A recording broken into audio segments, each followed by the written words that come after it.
देवाः भद्रं पश्येमाक्षभिर्यजत्राः स्थिरैरङ्गैस्तुष्टभागं स्वस्तनूभिः व्यशेम देवहितं यदायुः स्वस्ति न इन्द्रो वृद्धश्रवाः स्वस्ति न पूषा विश्ववेदाः स्वस्ति न सार्क्ष्यो अरिष्टनेमिः स्वस्ति नो बृहस्पतिर्दधातु। ओम शांति शांति शांति। सदाशिवसमारम्भां शङ्कराचार्यमध्यमाम् अस्मदाचार्यपर्यन्तां वन्दे गुरुपरम्पराम्। शङ्करं शङ्कराचार्यं केशवं बादरायणं सूत्रभाष्यकृतौ वन्दे भगवन्तो पुनः पुनः भगवन्तो पुनः पुनः। ॐ पार्थाय प्रतिबोधितां भगवता नारायणेन स्वयं व्यासेन ग्रथितां पुराणमुनिना मध्ये महाभारतम् अद्वैतामृतवर्षिणीं भगवतीम् अष्टादशाध्यायिनीम् अम्ब त्वामनुसन्दधामि भगवद्गीते भवद्वेषिणी। नमोऽस्तु ते व्यासविशालबुद्धे फुल्लारविन्दायतपत्रनेत्र येन त्वया भारततैलपूर्णः प्रज्वालितो ज्ञानमयप्रदीपः प्रपन्नपारिजाताय स्तोत्रवैत्रैकपाणये ज्ञानमुद्राय कृष्णाय गीतामृतदुहे नमः।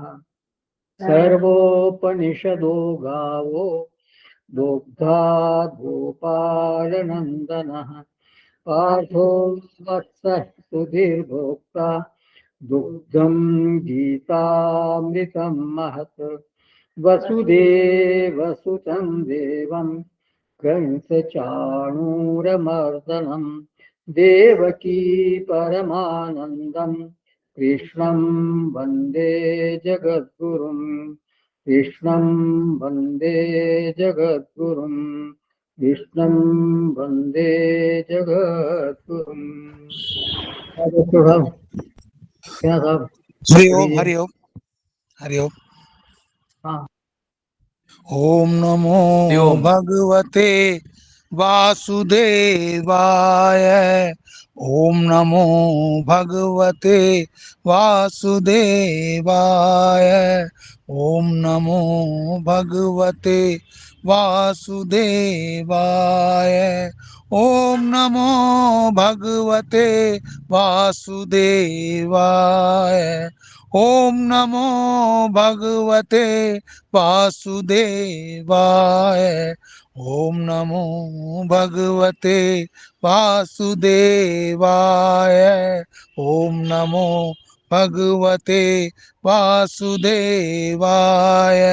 ओम नमो भगवते वासुदेवाय। ओम नमो भगवते वासुदेवाय। ओम नमो भगवते वासुदेवाय। ओम नमो भगवते वासुदेवाय। ओम नमो भगवते वासुदेवाय। वासुदेवाय वासुदेवाय वासुदेवाय।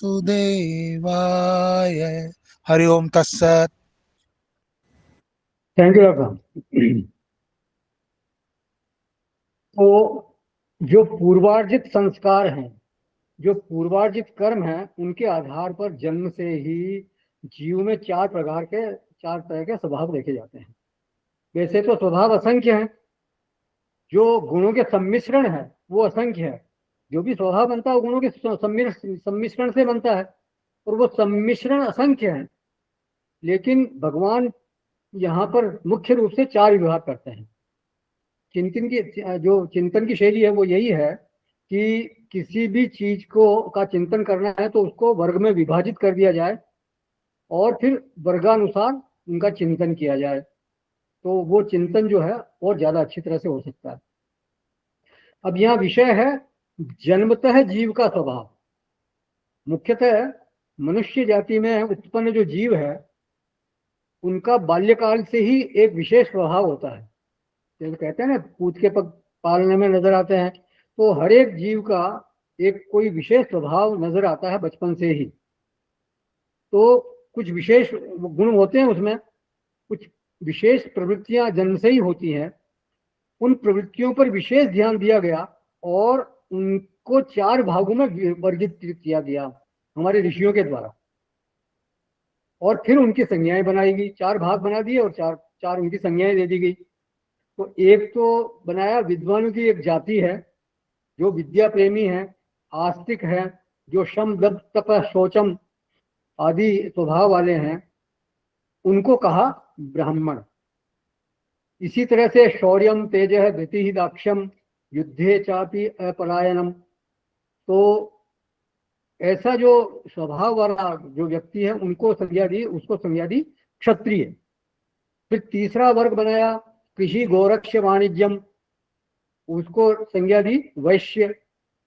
और परिचर्यात्मक कर्म, जो सेवा करने वाला जो कर्म करता है, शूद्र संज्ञा दी गई। तो ये चार वर्णों की चार संज्ञाएं दे दी। ये वर्ण बने हैं प्रवृत्ति के आधार पर, स्वभाव के आधार पर, त्रिगुण की स्थिति के आधार पर। तो ब्राह्मण के लिए भगवान ने बोला था, तो ब्राह्मण के लक्षण बताए थे शमो दमः तपः शौचम क्षांतिरामेव च। तो भगवान भाष्यकार ने लिखा कि शम दम तपः शौचम, इनकी व्याख्या पहले हो चुकी है।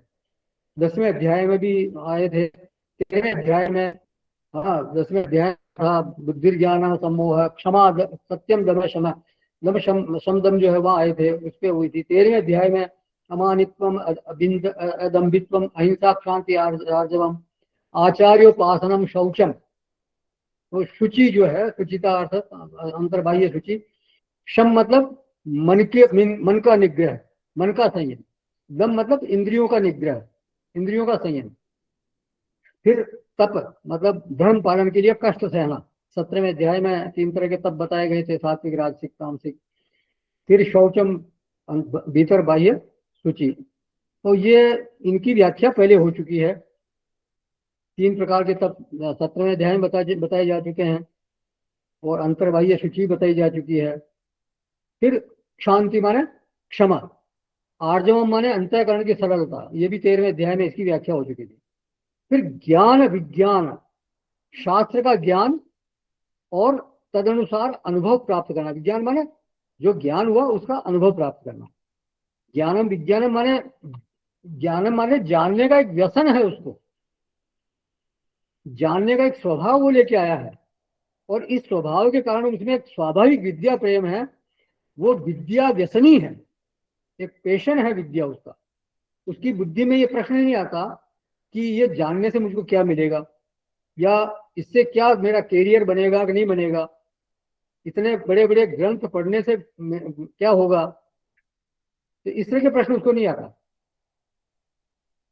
लेकिन उनकी सोच तो ऐसी होती है, जो व्यवहार प्रधान लोग हैं, जिनकी बुद्धि ने व्यवहार को बहुत ज्यादा मूल्य दे रखा है, तो वो तो यही इसी तरह का विचार रखते हैं कि मैं अगर पढ़ रहा हूँ या मैं इतना अध्ययन फिर क्या मिलेगा, कैरियर बनेगा।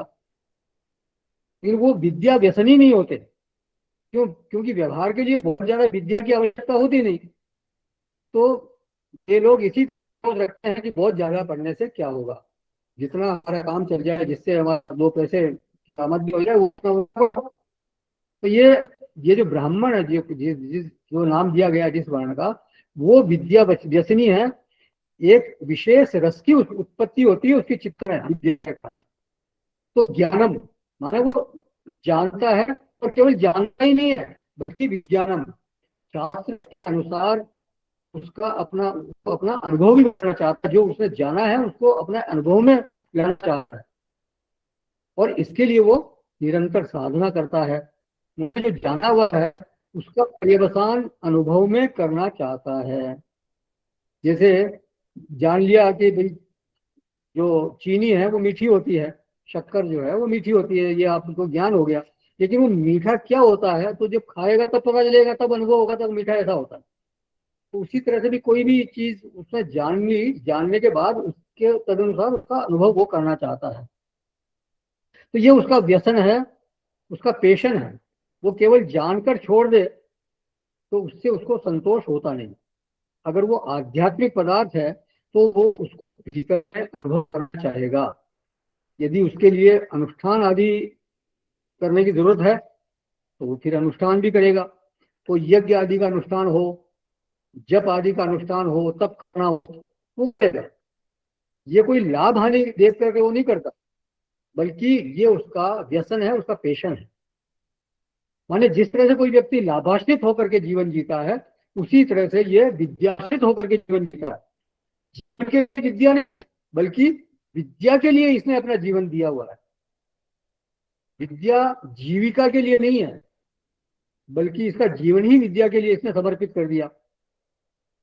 तो और जीविका तो देखिए परमात्मा की अनुकंपा से हो ही जाती है, हर एक की सदती ही है। भगवान ने खुद ही कहा है, योगक्षेम महाम्यहम, वो तो सभी का योगक्षेम वो वहन करते ही हैं। और इसमें पूरी श्रद्धा है, ये आस्तिक्यम, इसमें तो पूरी श्रद्धा है ईश्वर के प्रति। इसलिए वो जीविका के प्रति वो ज्यादा चिंतित होता नहीं। जीवन केवल धन कमाने या सत्ता पाने के लिए नहीं है। कुछ लोगों के लिए वो ही मुख्य होता है, लेकिन इनके इसके इसकी बुद्धि में वो बात नहीं आती। अधिकतर लोगों को तो वही चाहिए, लेकिन इसको वो चीज नहीं चाहिए। इसकी बुद्धि में तो केवल विद्या पाने की लालसा रहती है। अब वाचस्पति मिश्र से कोई पूछे कि इतना बड़ा ग्रंथ लिखा आपने अद्वैत सिद्धि, तो उससे आपको क्या मिलेगा, क्या मतलब उससे क्या मिला आपको, कितने लोग पढ़ेंगे, कुछ पता ही नहीं है। तो वो क्या वापस क्या जवाब देंगे कि भैया मेरा व्यसन है इसलिए मैंने लिखा, मुझे अच्छा लगता है, मेरे को मजा आता है। हम्म, वो मेरे इसी में मेरे को रस मिलता है। जो तुलसीदास जी ने लिखा जो रामचरितमानस, तो उन्होंने लिखा तो स्वांत सुखाय तुलसी रघुनाथ गाथा। वो अपनी आत्म संतुष्टि के लिए लिख रहे हैं, दूसरों के लिए नहीं।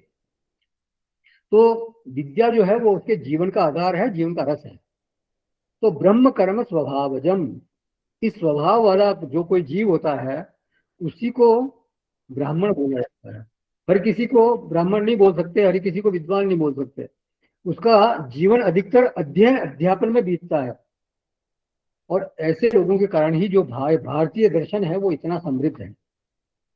फिर विज्ञानम, मतलब वो उसका अनुभव करना चाहता है, और उस अनुभव के लिए अगर उसको कोई अनुष्ठान करना पड़े तो वो अनुष्ठानात्मक जीवन भी जरूर उसका होगा।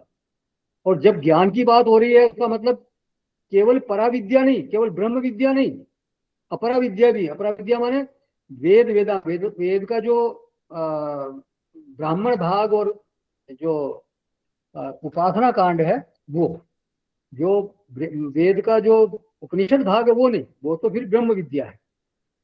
वेदांग है, फिर वेदांग में मतलब शिक्षा, कल्प, व्याकरण, निरुक्तम, छंद, ज्योतिष, ये 6 वेदांग कहे जाते हैं। तो ये सब अपरा विद्या के अंतर्गत आते हैं। और जितनी भी अपरा विद्याएं हैं दुनिया में, विशेषकर भारत में जितने भी अपरा विद्याएं हैं, उन शास्त्रों के रचनाकार भी हमारे भारतीय ऋषि हुए हैं, वो भी ब्राह्मण ही थे। चाहे वो अर्थशास्त्र हो, राजनीति शास्त्र हो, नाट्य शास्त्र हो, यहाँ तक कि कामसूत्र नाम जो ग्रंथ है वो भी रचना रचना की वात्स्यायन ऋषि है। धनुर्वेद के आचार्य ब्राह्मण थे, द्रोणाचार्य जो है धनुर्वेद के प्रकांड विद्वान थे।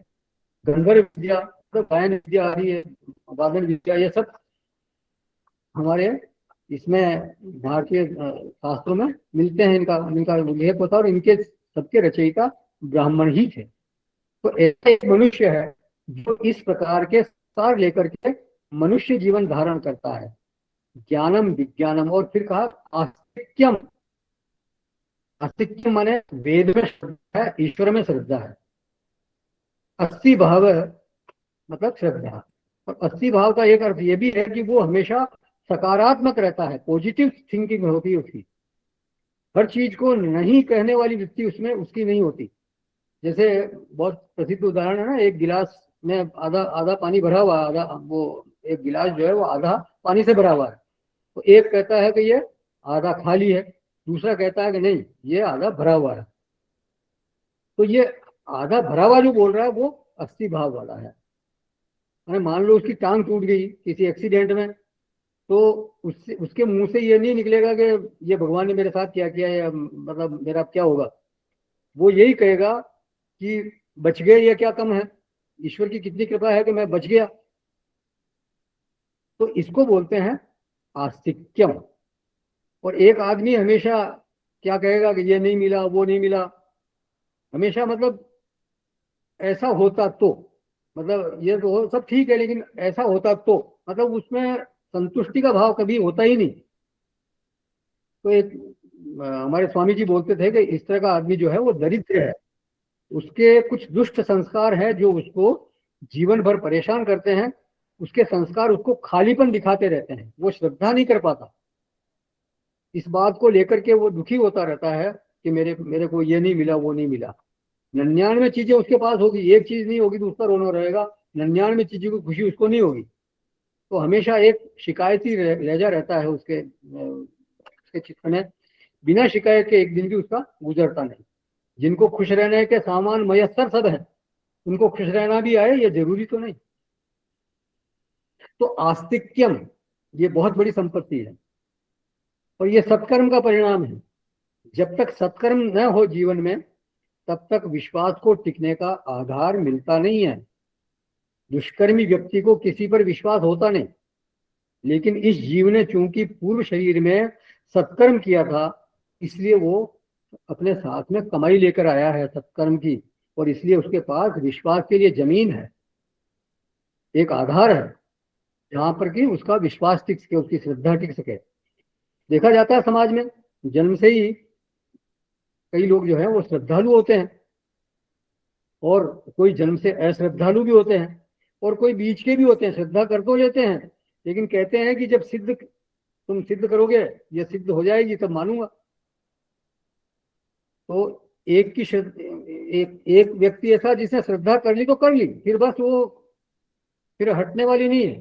पार्वती जी ने कहा ना बस शंकर भगवान को ही मैं तो वर्ण करूंगी, वो सप्तऋषि है उसको उनके को अपने मार्ग से डिगाने के लिए, भटकाने के लिए।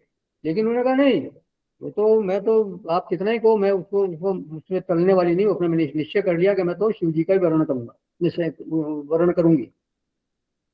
वरुण शंभु नृत रहूं रहूं कुंवारी। तो उसे कहते हैं श्रद्धा। तो श्रद्धा बहुत बड़ी चीज है। बहुत, अगर श्रद्धा किसी के पास है तो वास्तव में वो धनवान व्यक्ति है, ऐसा कहा जाता है महापुरुषों के द्वारा। वेद में भी आया है श्रद्धा वित्तो भूतवा, मतलब श्रद्धा एक धन है। तो शम गम तप शौचम क्षांतिम आर्जवम एव च ज्ञानम विज्ञानम आस्तिक्यम ब्रह्म कर्म स्वभावजम। अब है तो ये जो नौ चीजें जो बताई है सद्गुण है, माने एक क्वालिटीज है। लेकिन यहाँ क्या कह रहे हैं, ब्रह्म कर्म स्वभावजम, ब्राह्मण के ये स्वाभाविक कर्म है।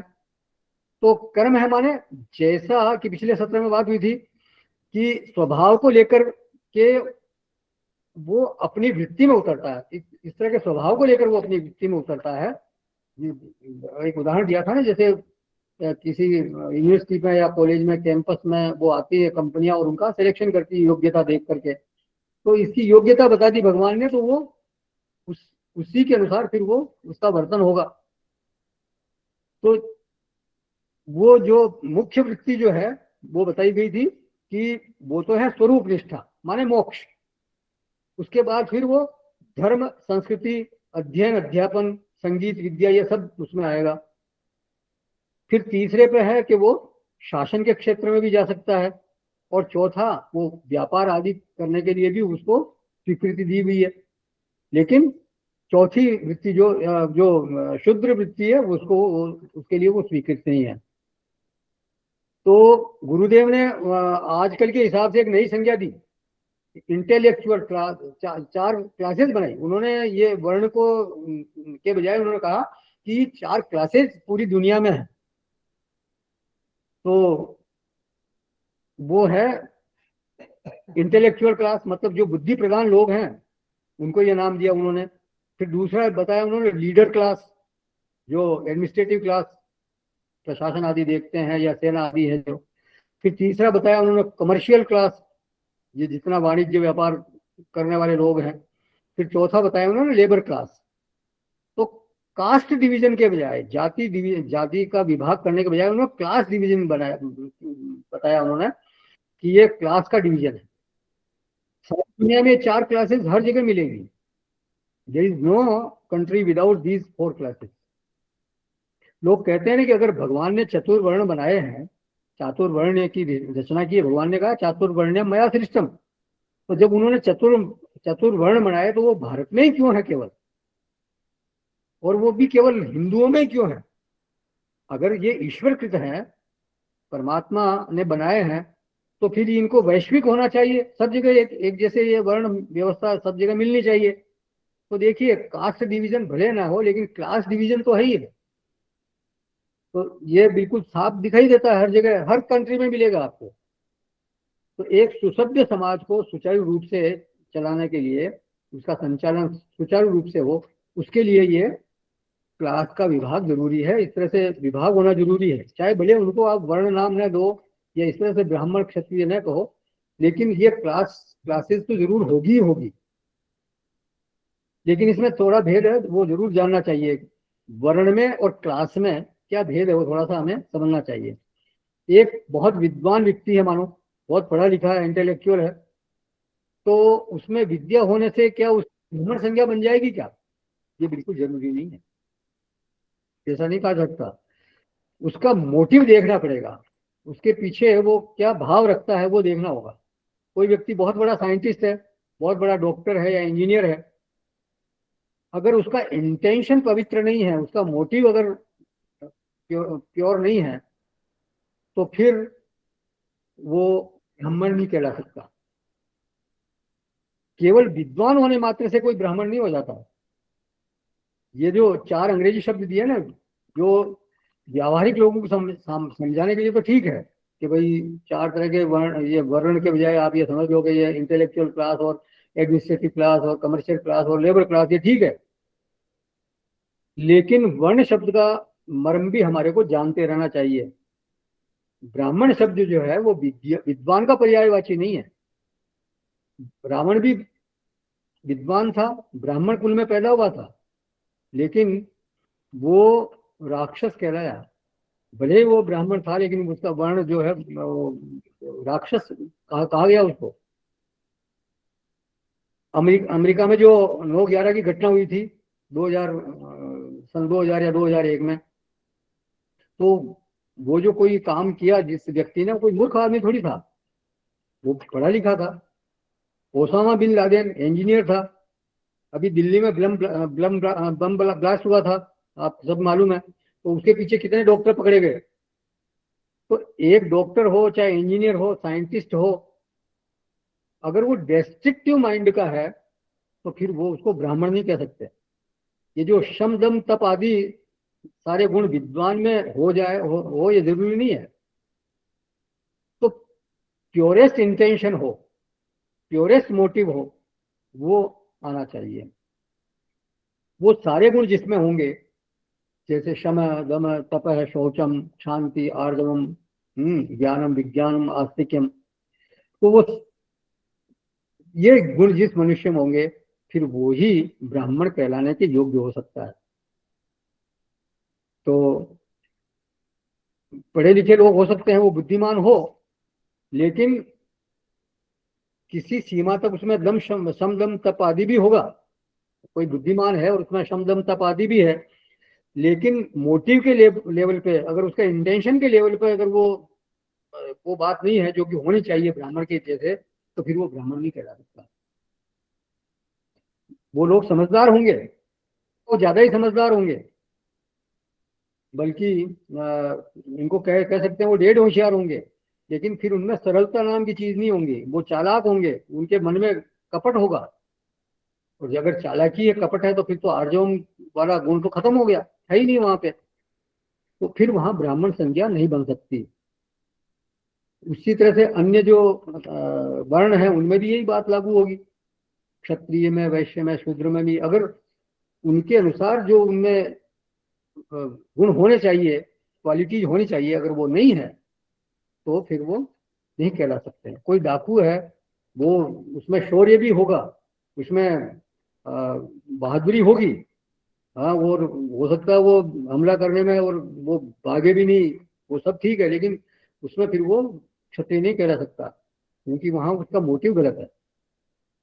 तो ज्ञानम विज्ञानम आस्तिक्यम ब्रह्म कर्म स्वभावजम, अभिप्राय यह है कि इस स्वभाव के अनुसार तीनों वृत्तियां उसकी जीविका के लिए स्वीकृत की गई। मतलब ब्राह्मण की वृत्ति तो खैर है ही है, अगर उसकी वृत्ति से, उस वृत्ति से उसकी जीविका न चले तो वो क्षत्रिय वृत्ति को भी अपना सकता है और वैश्य वृत्ति को भी अपना सकता है, इस स्वभाव के अनुकूल रहते हुए। मुख्य बात यही है, इस स्वभाव का पतन नहीं होना चाहिए, ब्राह्मण स्वभाव का पतन नहीं होना चाहिए, वो वृत्ति तीनों ही अपना सकता है। तो इस वृत्ति को अपनाने पर उसको फिर कोई दिक्कत नहीं।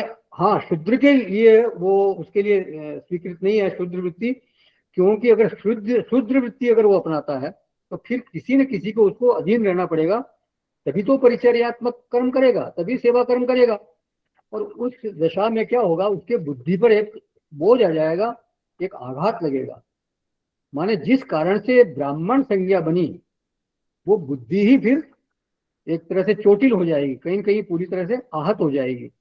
तो उससे तो उसकी स्थिति एक तरह से दयनीय हो गई। तो इसलिए ब्राह्मणत्व की रक्षा के लिए उसको शूद्र वृत्ति का निषेध किया मनु महाराज ने।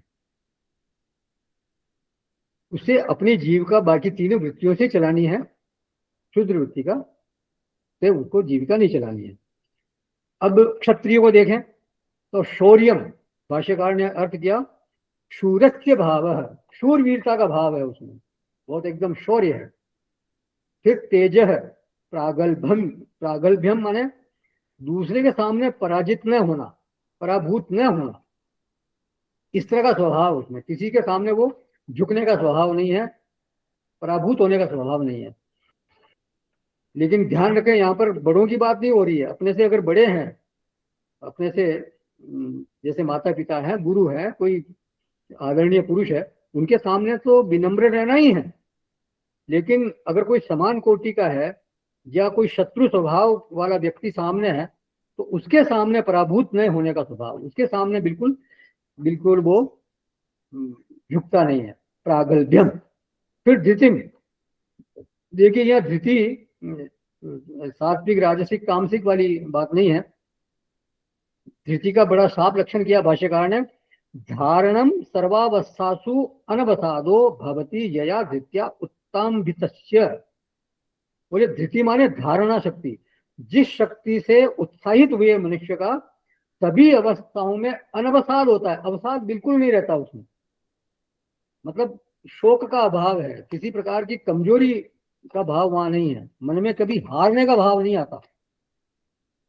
अगर कोई क्षत्रिय संस्कार विशिष्ट जीव है तो चाहे उसके अंग क्षत विक्षत हो जाएं, राज्य लुट जाए, कहीं कोई आशा की किरण न दिखाई दे, फिर भी वो उत्तंबित है, उत्साहित है, मतलब उत्साह में कोई कमी नहीं है। ऐसा व्यक्ति ही रूलर बन सकता है। आपने सुना होगा कई ऐसे व्यक्ति हुए हैं, जैसे जयमल पत्ता का नाम आता है, चित्तौड़ में चित्तौड़गढ़ के जिस समय युद्ध हुआ था अकबर से, वो बहुत बहादुरी से लड़े, और कहते हैं कि वो एक का सिर भी कट गया तो भी वो धड़ ही वो लड़ता रहा। ऐसे ही बहुत और भी कई उदाहरण मिलते हैं कि सर कट गया फिर भी वो लड़ रहे हैं। तो अंग अक्षत वो राणा सांगा को तो 80 घाव लगे थे, तो भी उत्साह में कमी नहीं थी। तो ऐसा व्यक्ति ही फिर लीडर बन सकता है, रूलर बन सकता है। क्योंकि यदि लीडर ही मुरझा जाए तो बाकी बाकी लोग तो फिर ठहर नहीं पाएंगे। असल में जो लीडर होता है उसी का प्रतिबिंब लोगों के अंतःकरण में उतरता है। यदि वो उत्साहित है तो लोग उत्साहित होते हैं, उसके जो नीचे उनकी सेना है, सेना में जो लोग हैं या प्रजा है वो उत्साहित होती है। और यदि वो मुरझा गया तो पता चला कि बाकी सब लोग भी मुरझा जाते हैं, वो भी एकदम उनके चेहरे लटक जाते हैं। अंगद जी गए थे लीडर बन के सीता मैया की खोज करने के लिए, तो विशाल समुद्र को देखकर हताश हो गए और उन्होंने क्या कहा, कह अंगद लोचन भरी बारी, दुहु प्रकार भई मृत्यु हमारी।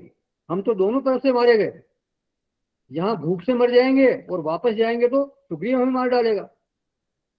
वहां गए मारे ही कपिराई, वहां जाएंगे तो वो जो सुग्रीव है वो हमें मार देगा। तो ये सुनकर के सारे वानर रोने लगे वहां पे। तो फिर वो तो जाम्बवंत जी ने उनको समझाया कि महाराज आप यहाँ पर लीड कर रहे हो, आप यहाँ नेता बनकर के आए हो, तो आप तो हिम्मत रखो, आपको इस तरह से ये चित्त की जो मलिनता है ये शोभा नहीं देती। तो सर्वावस्थासु अनवसादो, वो बिल्कुल कभी भी हार नहीं मानता, अवसाद में नहीं आता।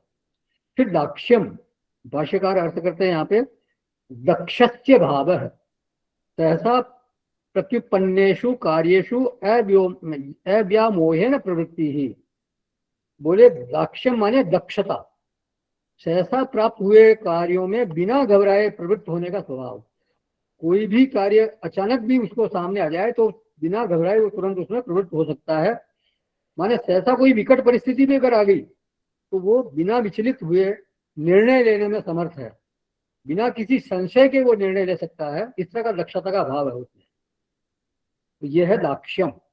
फिर युद्धे च अपि अपलायनम, अपरांगमुखी भाव शत्रुभ्य, युद्ध में न भागना, शत्रु को पीठ न दिखाने का था। तो मतलब युद्ध हो तो शत्रु को पीठ दिखाना है तो बहुत बड़ी कायरता वाली बात हो जाती है। शत्रु को पीठ चाहे मर जाए कोई दिक्कत नहीं, लेकिन पीठ दिखाकर भागना नहीं है, डर के नहीं भागना, कायरता नहीं दिखाना। और भगवान राम में तो ये पूरा मूर्त रूप दिखता है। जो रण हम ही पचारे कहू, लड़ही सुखेन कालू की न हो। कोई रण में अगर हमारे को ललकारे तो चाहे सामने काल ही क्यों ना जाए, हम तो लड़ेंगे, बिल्कुल सुख से लड़ेंगे। समबल हो ही अधिक बलवाना, चाहे हमारे समबल हो चाहे अधिक बलवान हो तो भी हम तो लड़ेंगे। तो हार जाने या मृत्यु को प्राप्त हो जाने में कोई परेशानी नहीं है उसको। हतोवा प्राप्ति से स्वर्गम, अगर मर भी गए तो स्वर्ग की प्राप्ति हो जाएगी। तो क्षत्रिय वृत्ति यह है कि भले ही युद्ध में मृत्यु को प्राप्त हो जाए लेकिन पलायन का भाव बिल्कुल ना आवे। हारना और पलायन ये दोनों बिल्कुल अलग अलग बातें हैं। हमारे यहाँ कहा जाता है ना कि गोली खाना सीने पर, पीठ पर कभी गोली खा के मत आना, मतलब भागते हुए पीछे से गोली मत खाना। तो क्योंकि अगर पीठ पे गोली खाई तो ये तो एक तरह से क्षत्रिय के लिए डूब मरने वाली बात है। हाँ, किसी रणनीति के तहत हो सकता है पीछे हटना पड़े, वो एक अलग बात है, पलायन करना पड़ता है कभी। लेकिन वो पलायन इसलिए नहीं कहलाएगा क्योंकि वो योजना के तहत पलायन हुआ, वापस आक्रमण करने के लिए वो पलायन कर रहे हैं। ऐसा नहीं कि वो डर करके या युद्ध से भाग खड़े होने के लिए पलायन कर रहे हैं, डर कर नहीं भाग रहे। तो ये क्षत्रिय का स्वभाव बिल्कुल नहीं है पलायन का, अपलायनम। फिर दानम, देशु मुक्त हस्तता, माने देने योग्य पदार्थों को वो खुले हाथ से दान करता है, इस तरह का स्वभाव है उसका। तो क्षत्रिय में दान की वृत्ति ये स्वाभाविक रूप से होती है। आपने सुना होगा कई राजा जैसे उनको कोई किसी ने गिरदावरी सुनाई या कुछ उनको खुशखबरी दी किसी ने, तो तुरंत अपना हार उतार के दे दिया या कुछ अपने अंगूठी उतार के दे दी या कोई खजाने में से मुट्ठी भर के रत्न दे दिए, ऐसा। तो ये दान करने का उनका स्वभाव है। अमुक अमुक अवसरों पर वो तुलादान भी किया करते थे। माने तुला के एक पलड़े पर वो बैठ गए, राजा बैठ गए और दूसरे पलड़े में सोना चांदी या अनाज आदि उसके बराबर तोल करके वो प्रजा में बांटा करते थे, जरूरतमंदों में बांट दिया जाता था। राजा रणती देव का दान आप सुनी होगी कथा। अब कितने दिनों के भूखे थे तो कहीं से कुछ भोजन मिला तो वो दो अलग अलग मांगने वाले आए तो सबको अपना अपना वो उन्होंने सब अपना दे दिया, वो स्वयं भूखे रहे। राजा शिवी का भी आख्यान आता है, कथा आती है शास्त्रों में। वो एक कबूतर के पीछे एक बाज पड़ा हुआ था, तो कबूतर को बोला कि वो उसको बाज को बोला कि भाई इसको क्यों तुम मारना चाहते हो, कि मैं इसको खाऊंगा, मेरा तो धर्म है, मेरे भूख बुझाऊंगा इससे। उसने कहा मैं इसके बराबर तुम्हारे को मांस दे देता हूँ। वो एक चूल्हा में बैठे, एक चूल्हा में कबूतर रखा, एक चूल्हा में वो अपने मांस के टुकड़े टुकड़े काट काट के रखते गए। वो तो लीला थी भगवान की। तो ऐसे दानम मतलब बात यह है कि उनको दान का स्वभाव है। फिर ईश्वर भाव है, ये अंतिम उसका गुण है। ईश्वर भाव है, प्रभु शक्ति प्रकटीकरणम, माने जो लोग शासित हैं, जो ईशित लोग हैं, जो प्रजा है उसकी, उनको ये महसूस होते रहना चाहिए कि उनके ऊपर कोई शासक है। वो अपनी उपस्थिति लोगों के दिलों में महसूस कराते रहना चाहिए। ये मतलब उनको ये महसूस होते रहना चाहिए कि हमारे ऊपर कोई शासन करने वाला है। वो अपनी उपस्थिति लोगों के दिलों में महसूस कराए। माने ऐसा नहीं हो कि लोग उसकी परवाही न करें। लोगों के भीतर एक धमक, एक दबदबा बना रहना चाहिए, एक भय का भाव रहना चाहिए कि अगर हम कुछ अनुचित कार्य करेंगे या कुछ इलीगल वर्क करेंगे तो हमारे को दंड मिलेगा। तो ये एक वृत्ति उसमें होती है, ईश्वर भाव है। तो ये सब जितने भी गुण है, ये क्षात्रम कर्म स्वभावजम, ये सब वृत्तियां हैं। लेकिन यहाँ भी सबसे जो मुख्य वृत्ति है वो राजा की वृत्ति है, शासक वृत्ति है।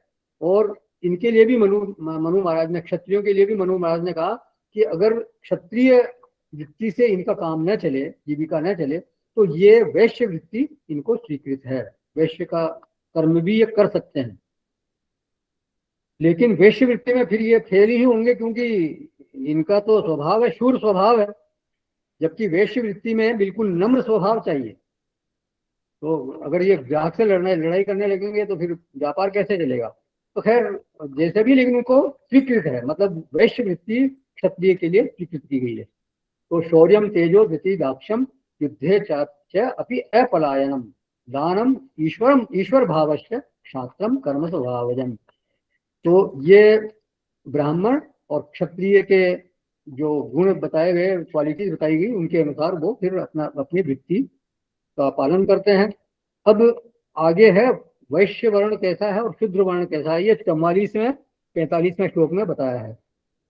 अभी तक के विवेचन में किसी को कुछ ऐड करना है या पूछना है क्या? नहीं तो 44वें श्लोक में प्रवेश करेंगे हम। ज्ञान और विज्ञान अलग अलग बताए गए हैं, हाँ, इनमें क्या है? हाँ, ज्ञान माने जानना, कोई चीज का जानना।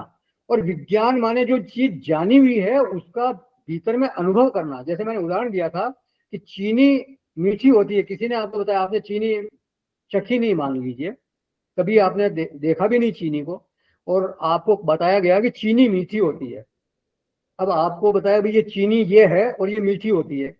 अब मीठा क्या है कैसे मालूम पड़ेगा? तो आपने जब उसको मुंह पे रखा, जिह्वा पे रखा, तब पता चला कि ये मीठा ऐसा होता है। इसको बोलते हैं विज्ञान। ब्रह्म का ब्रह्म के बारे में आपने सुन लिया कि ब्रह्म नाम की कोई वस्तु है, आत्मा नाम की वस्तु है, लेकिन उसका फिर अनुभूति कैसे हो, तो उसके लिए फिर वो ध्यान आदि की अनुष्ठान बताया जाता है। गहरे ध्यान में उतर के उसको आत्मानुभव के लिए वो सब किया जाता है। और कई ऋषियों ने और कई महापुरुषों ने उसका अनुभव किया है। तो ज्ञान होना अलग बात है, उसका अनुभव होना अलग बात। ठीक है। तो ये 44वां श्लोक है 18वें अध्याय का। कृषि गौरक्ष्य वाणिज्यम वैश्य कर्म स्वभावजम परिचर्यात्मकम कर्म शूद्रस्यापि स्वभावजम। खेती, गोपालन और क्रय विक्रय रूप सत्य व्यवहार ये वैश्य के स्वाभाविक कर्म है, तथा सब वर्णों की सेवा करना शूद्र का भी स्वाभाविक कर्म है। तो कृषि गौरक्ष्य वाणिज्यम, तो यहाँ स्वभाव का जिक्र नहीं किया है, यहाँ सीधा कर्म ही बताया गया है। कई बार व्यक्ति के विकास की स्थिति ऐसी होती है कि जिनमें सीधा जो आदेश देना उसके लिए हितकर होता है, उसके लिए वही ज्यादा ठीक है कि उसको सीधा आदेश दे दिया जाए, माने ही डिजर्व्स ऑर्डर कि ये आपको करना है। फिर जब वो उसका विकास होगा, जब वो ग्रो करेगा, तब उसको समझाया जाएगा कि ये ऐसा ऐसा है, अब आप जैसा समझो वैसा करो, यथेच्छसि तथा कुरु। फिर एक बार वो समझदार हो गया तो फिर उसके हित में है, जो भी उसके हित में है उसकी परिस्थिति के अनुसार, तो वो फिर वो वही करेगा। लेकिन सभी लोगों का स्तर जो है वो एक जैसा नहीं होता। ब्राह्मण और क्षत्रिय की बात अलग, ब्राह्मण जो है वो ज्यादा बुद्धिमान होता है इनमें, क्योंकि वो उसमें सत्व गुण की अधिकता है, और वैश्य में तमोगुण और रजोगुण ज्यादा होते हैं, सत्वगुण न्यून होता है, और शूद्र में तो तमोगुण ही प्रधान होता है। तो ज्यादातर लोगों के जो है वो आदेश ही दिया जाता है कि आपको ये करना चाहिए। देखिए, भगवान मानते हैं कि इस जीव का जो वैश्य कुल में जन्म हुआ है तो इनको ये करना चाहिए, मतलब कृषि, गोरक्ष और वाणिज्य। तो यहाँ बात हो रही है अध्यात्म की, ये ध्यान रखें। यहाँ उत्कृष्ट और निकृष्ट वाली बात नहीं है, किसी में सत्वगुण ज्यादा है तो वो बहुत ज्यादा उत्कृष्ट हो गया, तमोगुण ज्यादा है तो वो बिल्कुल निकृष्ट हो गया, ऐसी बात नहीं है। ये ध्यान रखें आप,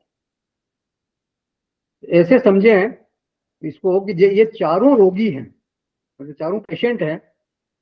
माने जो निरुपाधिक ब्रह्म है, अगर वो संस्कार विशिष्ट हो जाए, माने जैसे ब्राह्मण संस्कार विशिष्ट हो गया, तो फिर वो एक तरह से वो निरोगी नहीं रहा, वो रोगी हो गया।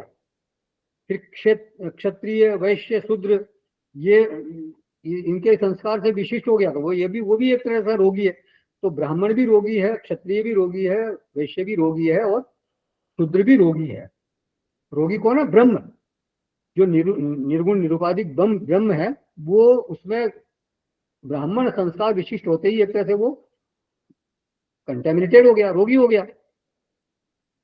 तो ब्रह्म में जो अन्यथा ग्रहण हो गया, इसका मतलब वो रोगी है।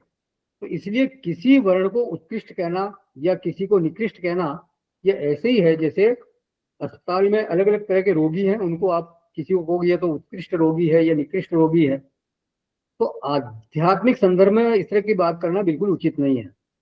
देखिए, ब्राह्मण और क्षत्रिय का समाज की दृष्टि से ढांचागत सुविधा बनाने में इनका कंट्रीब्यूशन है, लेकिन ये प्रोड्यूस कुछ नहीं करते, उत्पादन कुछ नहीं करते। उत्पादन का काम किसका है? उत्पादन का काम और वितरण का काम किसका है? वैश्य का है। तो ब्राह्मण जो है वो उत्पादन करने की विधि बता देगा, पैदावार बढ़ाने की विधि बता देगा, लेकिन वो उत्पादन नहीं करेगा। नई नई तकनीक ईजाद कर देगा, लेकिन वो उत्पादन नहीं करता। प्रोडक्शन का काम केवल वैश्य का है। उसके पास 3 एरिया है, कृषि, गोरक्ष और वाणिज्यम। कृषि जो है वो समाज के लिए बहुत जरूरी है, अन्न के बिना तो समाज जीवित रह नहीं सकता। फिर गोपालन, जो पशुपालन जो है वो भी इकोनॉमी का बहुत बड़ा हिस्सा है, बहुत बड़ा सोर्स है हमारा। केवल दूध उत्पादन ही नहीं, अन्य भी बहुत सी चीजें पशुपालन के साथ जुड़ी हुई है। फिर वाणिज्यम, वाणिज्य के लिए भाष्यकार लिखते हैं, क्रय विक्रय आदि लक्षणम, ये वणिक कर्म है, मतलब वो खरीदना बेचना ये काम करता है। एक चीज जो है विदेश में है, सस्ती मिल रही है, चीन में है या वहाँ अवेलेबल है, हमारे यहाँ अवेलेबल नहीं है, या अमेरिका में है या कहीं यूरोप में है या चीन में है, ऑस्ट्रेलिया में है, वहाँ वो बहुत तायत से है, हमारे यहाँ उसकी कमी है। तो वहां से खरीद कर फिर वो हमारे यहाँ लेके आएगा, या ऐसी जगह पहुंचाएगा जहां उसकी कमी है, जहां उसका कंजम्पशन है, जहां लोग उसको कंज्यूम करते हैं। तो भारत में जो है वो चीज ट्रेवल करके यहाँ आई, हमारे यहाँ आई, और उसको ट्रेवल कराने में जहां जहां जो साधन बनता है वो सब क्या कहलाएगा? वाणिज्य। हम जो पेट्रोल डीजल डलवाते हैं तो वो पहले कहाँ उत्पादन होता है उसका? खाड़ी देशों में होता है या रूस में होता है। फिर वहां से वो कच्चे तेल के रूप में हमारे यहाँ आता है, रिफाइनरीज में आता है, फिर वहां वो रिफाइन होकर के फिर वो हमारे पेट्रोल पंप तक पहुंचता है, फिर हमारे गाड़ियों में डलता है, तब हमारे गाड़ियां चलती है। गैस कहाँ निकलती है? वहां से चल के हमारे यहाँ आती है, तब जहाँ हमारे चूल्हे तक पहुंचती है। तो ये जितने कई माध्यमों से चल के ये सब चीजें आती हैं।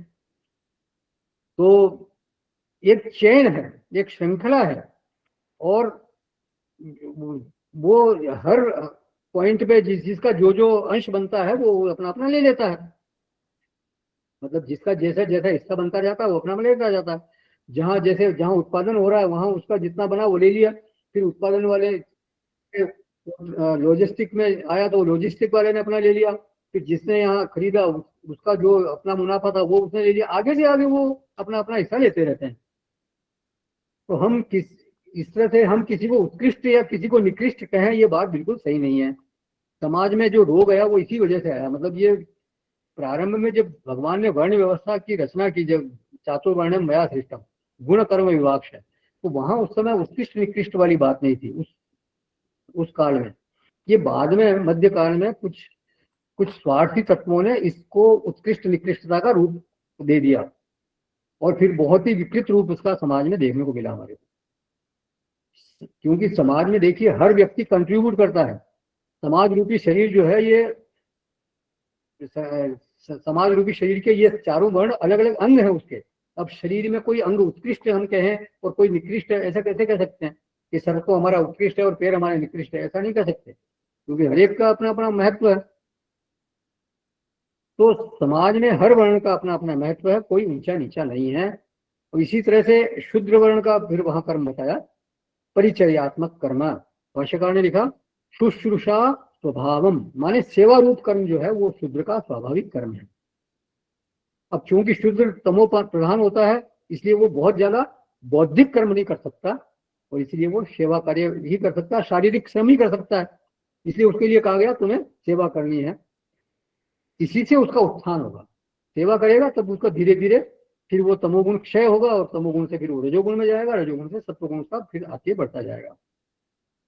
और समाज में उसका योगदान कम नहीं है, उसके बिना काम चल नहीं सकता। साफ सफाई का काम जो है वो ये वर्क करता है। खेतों में मजदूरी कौन करेगा अगर ये लोग काम नहीं करेंगे? तो ये चारों वर्ण जो है विराट पुरुष के चारों अंग है। पुरुषोत्तम एक हमारे यहाँ स्तुति है, एक तो सहस्र शीर्षा पुरुष सहस्राक्ष सहस्रपाद, उसमें एक आता है ब्राह्मणोस्य मुखमासीत बाहुराजन्य कृतः गुरु तदस्य यद्वैश्य पद्यागम शूद्रो अजायत। मतलब ये उसी विराट पुरुष के चार अंग बताए। ब्राह्मण जो है उसको बताया गया मुख, फिर बाहु मतलब जो भुजाएं हैं वो उनके वो क्षत्रिय का रूप है वो, और उरु जो पेट का भाग है वो वैश्य, और जो पैरों का भाग है वो शूद्र। इस तरह से वहां बताया गया है। लेकिन ये विराट पुरुष के इस अंग होने से ये सबका समान महत्व है, ये हमारे को ध्यान रखना चाहिए। तो परिचर्यात्मक कर्म में शूद्रस्यापि स्वभावजम। अब भगवान आगे बोलते हैं, 45वां श्लोक है ये, 45। 44वें श्लोक से संबंधित किसी का कोई प्रश्न है क्या? 45वां श्लोक हम 18वें अध्याय का ले रहे हैं। स्वे स्वे कर्मण्यभिरतः संसिद्धिं लभते नरः स्वकर्म निरतः सिद्धिं यथा विन्दति तच्छृणु।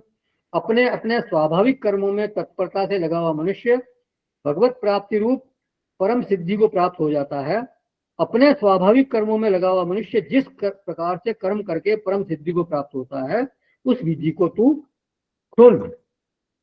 तो स्वे कर्मण्य अभिरता है, अपनी अपनी विशिष्ट पहचान के अनुसार। विशिष्ट पहचान की बात हुई थी कि भाई जो भी सामाजिक समाज द्वारा पहचान दी है, शास्त्र द्वारा पहचान दी है, वो तो अपनी अपनी विशिष्ट पहचान के अनुसार जो मनुष्य कर्म करता है तो संसिद्धिम लभते, उसको सिद्धि की प्राप्ति हो जाती है। भाष्यकार लिखते हैं स्वकर्म अनुष्ठान अशुद्धि क्षय सती काय इंद्रियाणाम ज्ञान निष्ठा योग्यता लक्षणाम लभते प्राप्नोति। बोले अपने कर्मों का अनुष्ठान करने से अशुद्धि का क्षय होने पर शरीर और इंद्रियों की ज्ञान निष्ठा की योग्यता रूप सिद्धि प्राप्त कर लेता है। सिद्धि के लिए पहले भी बताया था, ये शब्द दिया भगवान ने, ज्ञान निष्ठा योग्यता लक्षणाम। तो जो ज्ञान निष्ठा योग की योग्यता उसको प्राप्त होती है क्योंकि उसकी अशुद्धियों का क्षय होता है। उसके जो उसका स्वाभाविक स्वभाव है उसके अनुरूप वो अगर कर्म करता है तो फिर उसकी जो उसका जो रजोगुण है वो क्षीण होता है, जो उसका स्वभाव वो क्षीण होता है, धीरे धीरे वो शुद्ध होता जाता है, निर्मल होता जाता है। अब यह एक प्रश्न उठाते हैं भाष्यकार, किम स्वकर्म अनुष्ठानात् एव साक्षात सिद्धि संसिद्धि, क्या कर्मों का साक्षात अनुष्ठान करने से ही साक्षात संसिद्धि की प्राप्ति हो जाती है? बोले नहीं। तो किस तरह से मिलती है? तो अपने कर्मों में तत्पर हुआ मनुष्य जिस प्रकार सिद्धि लाभ करता है उसको तुम सुनो।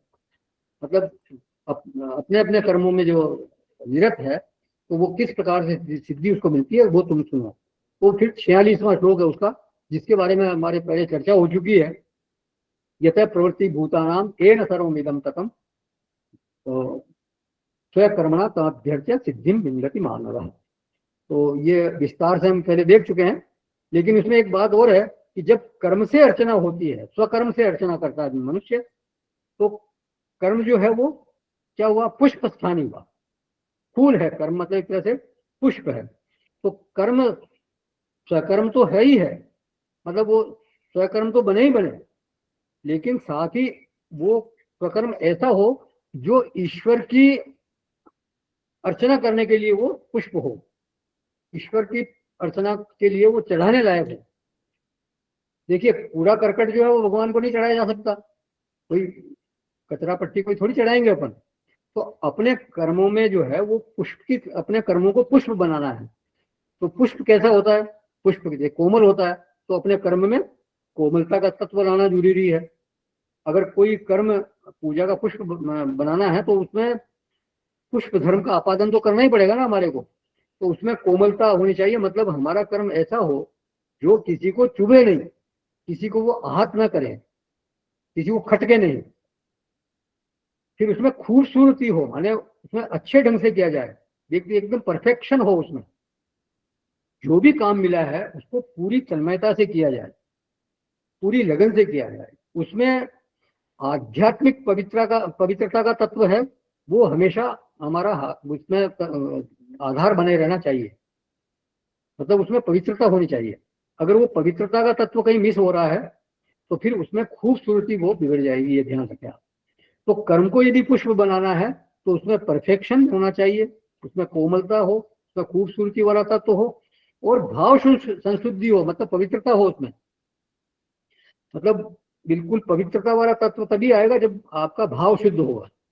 उसमें सुगंध भी होनी चाहिए। तो सुगंध यही है कि कर्म में स्वार्थ की भावना न हो, बिल्कुल एकदम ईश्वरार्पित भाव से वो कर्म हो। तो उसमें इस तरह की एक तरह से परहित की भावना हो तो ये उसमें सुगंध आ जाएगी। तो कर्म को ऐसा खूबसूरत, ऐसा कोमल, सुगंधित, पवित्र पुष्प बनाना है और फिर उसको प्रभु की अर्चना में अर्पित करना है, उससे उनकी अर्चना, प्रभु की अर्चना करनी है। स्वकर्मणा तमभ्यर्च्य सिद्धिं विन्दति मानवः। अब भगवान जो है स्वकर्म पर बल देना चाहते हैं, तो उस संदर्भ में आगे बोलते हैं, ये 47वां श्लोक है, 47 18वें अध्याय का 47वां श्लोक। श्रेयान् स्वधर्मो विगुणः परधर्मात् स्वनुष्ठितात् स्वभावनियतं कर्म कुर्वन्नाप्नोति किल्बिषम्।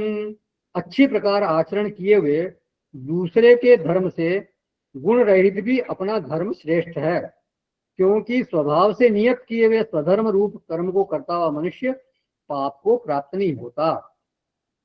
इस श्लोक की जो ऊपर वाली लाइन है ये तीसरे अध्याय में भी आ चुकी है, 35वां श्लोक, 35 श्लोक है वहां पे। श्रेयान् स्वधर्मो विगुणः परधर्मात् स्वनुष्ठितात् स्वधर्मे निधनम श्रेय परधर्मो भयावह। वहां ये इस तरह से है, और यहाँ पे स्वभाव नियतम कर्म इस तरह से है। तो स्वधर्म है विगुण है अपि श्रेयान, स्वयं का धर्म जो है, मतलब स्वयं का कर्म अगर गुण रहित भी है तो भी वो श्रेय कारक है, श्रेय को देने वाला है। श्रेय माने आध्यात्मिक उन्नति को देने वाला है, वो श्रेष्ठ है।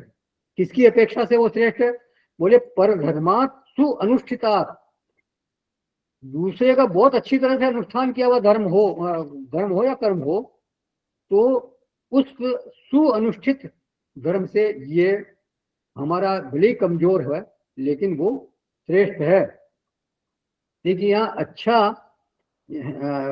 हमारा अच्छा या बुरा ऐसी बात नहीं बोल रहे हैं, बल्कि कहा जा रहा है कि श्रेय देने वाला है, श्रेय की ओर ले जाने वाला है। ये अच्छा बुरा इस तरह से नहीं लेना चाहिए कि इसकी नौकरी अच्छी है उसकी नौकरी बुरी है, ऐसा नहीं। इसका काम अच्छा है या उसका काम बुरा है, ऐसा नहीं। मतलब क्राइटेरिया केवल एक ही है कि कौन सा कर्म हमको श्रेय के करीब ले जाता है, श्रेय की तरफ ले जाता है। गुरुदेव इसकी व्याख्या करते थे कि जो हमारी संस्कार राशि है, जो हमारी वासनाएं हैं, जिसके कारण हमारा स्वधर्म बना, तो जब वो फील्ड में प्रवृत्ति होती है, जब वो मनुष्य प्रवृत्ति करता है, तो वो संस्कार राशि क्षीण होती है। जैसे अभी मैंने बताया था इससे पहले वाले श्लोक में, तो वो क्षीण होना चाहिए स्वभाव, तो वो संस्कार राशि क्षीण होती है और हम धीरे धीरे फिर उससे हल्के हो जाते हैं। तो उनका एक फेवरेट वाक्य था, एग्जिस्टिंग वासना गेट एग्जॉस्टेड। जो भी संस्कार है वो क्षीण होते हैं क्योंकि उनको एक फील्ड मिला। जैसे एक क्षत्रिय की वासना है, तो उसी तरह के कर्म, उसका अगर कर्म क्षेत्र उसको मिला, मतलब शासन का कर्म मिला उसको, युद्ध का कर्म मिला, या कहीं भी ऐसा जो क्षत्रिय स्वभाव वाला उसको कर्म मिला, तो फिर वो उसका जो स्वभाव, उसका जो वासना वो क्षीण होगी। युद्ध की वासना, शासन की वासना वो क्षीण होती है। पहले वो व्यक्ति शासन के लिए, पावर के लिए, पोजीशन के लिए बहुत क्रेजी था, लेकिन अब जब उसको ये कर्म मिल गया और उसने ये कर्म किया, तो उसकी धीरे धीरे वो वासना क्षीण हो गई। अब फिर वो क्रेज वाली बात नहीं रही, उसकी वासना क्षीण हो गई, अब वो हल्का हो गया। तो गुरुदेव बोलते थे he is ready to take off, मतलब हल्का हो गया इसलिए वो उड़ान भरने को तैयार है, मतलब वो उसका ऊर्ध्वगमन होने वाला है। तो इसी को बोलते हैं श्रेयान। ये जो कर्म का क्षेत्र है, ये व्यक्ति की वासना को क्षीण कराने का कारण बनना चाहिए। अब कोई अपना कर्म क्षेत्र बदलता है, मतलब उसकी वासना, जो उसका स्वाभाविक कर्म है वो तो कोई दूसरा है, और उसने अपना कर्म क्षेत्र कोई दूसरा बदल लिया, मतलब वो परधर्म हो गया। तो वासना दूसरी है, कर्म क्षेत्र दूसरा मिला, तो जो वासना भीतर मौजूद है तो वो तो वैसी की वैसी रह गई, और दूसरा कर्म क्षेत्र मिला तो उसकी नई नई वासनाएं बन गई। तो इसलिए परधर्म के सुअनुष्ठान की तुलना में विगुण है स्वधर्म श्रेयान। दूसरे का सुअनुष्ठित किया हुआ कर्म करने के बजाय अपना धर्म जो है, अपना कर्म अगर विगुण भी है, उसमें गुण कम भी है, तो भी वो श्रेयस्कर है, उसको श्रेय देना चाहिए। और यही जीवन का विज्ञान है। अच्छा, ये प्रत्यक्ष में भी देखा जाता है।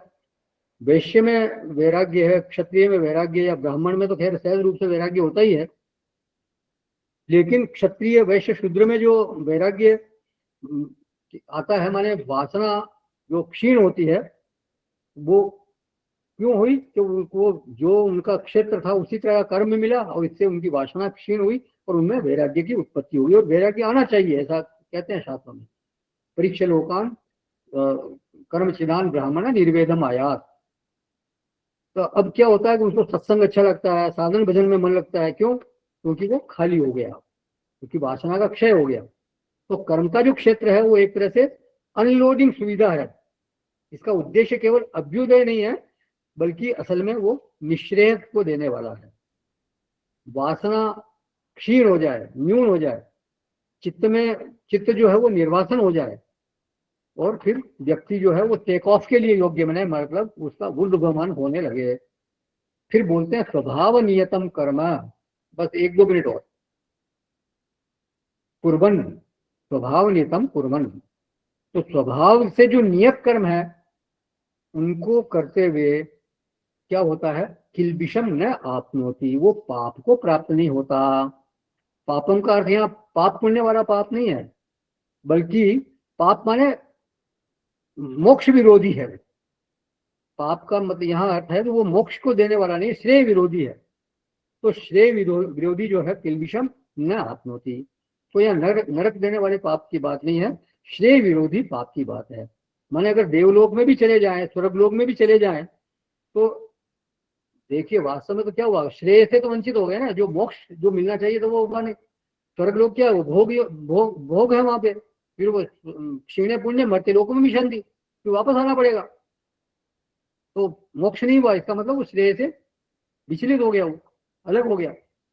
तो स्वभाव नियतम कर्म कुर्वन् न आपनोति किल्बिषम।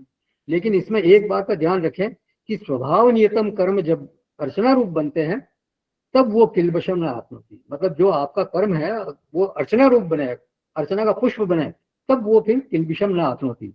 अगर अर्चना का पुष्प नहीं मिला और अपने अपने स्वार्थ के लिए ही आपने किया, अपने लिए किया वो कर्म, तो फिर वो किल्बिषम न आपनोति वाली बात नहीं होगी, फिर तो किल्बिषम आपनोति। अगर कर्म को अर्चना न बनाया जाए और उसमें यदि नियतत्व न हो, विहितत्व न हो, तो संभव है वो वासना को बढ़ा देगा। तो मतलब क्या है कि जो भी कर्म आप करते हैं वो वासना को क्षीण करने वाला बनना चाहिए। अपने स्वाभाविक कर्म अगर हम करेंगे तो निश्चित रूप से वो वासना को क्षीण करने वाला बनेगा और उससे व्यक्ति हल्का हो जाएगा। तो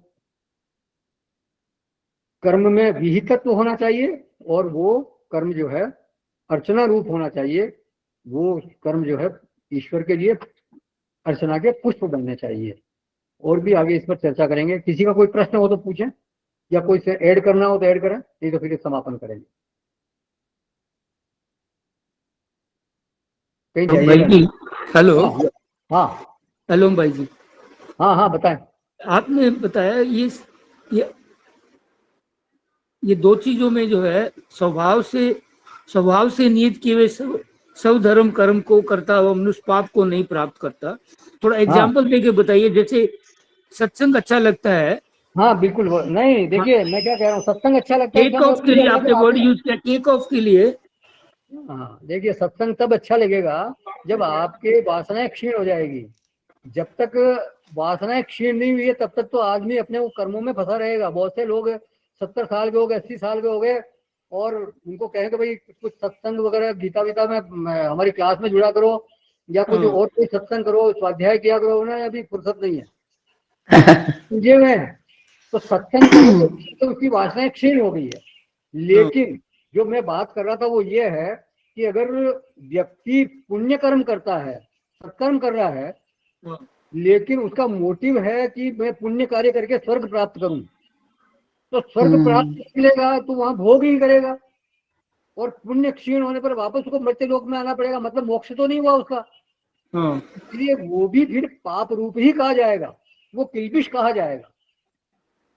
आध्यात्मिक दृष्टि से जो पुण्य कर्म है वो भी पाप ही है, क्योंकि वो आप मोक्ष से वंचित कर दिया उसने आपको। वो देगा आपको, स्वर्ग तो दे देगा, लेकिन वापस आपको मृत्यु लोक में आपको जन्म धारण करना पड़ेगा, संसरण नहीं समाप्त होगा, ये मतलब है।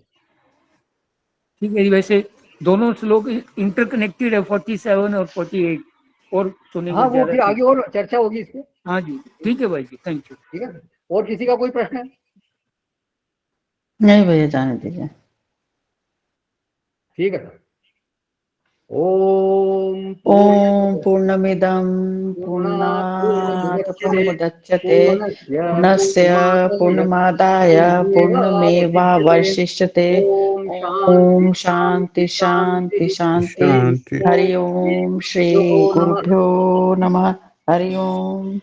कौन कौन जुड़े हैं साहब?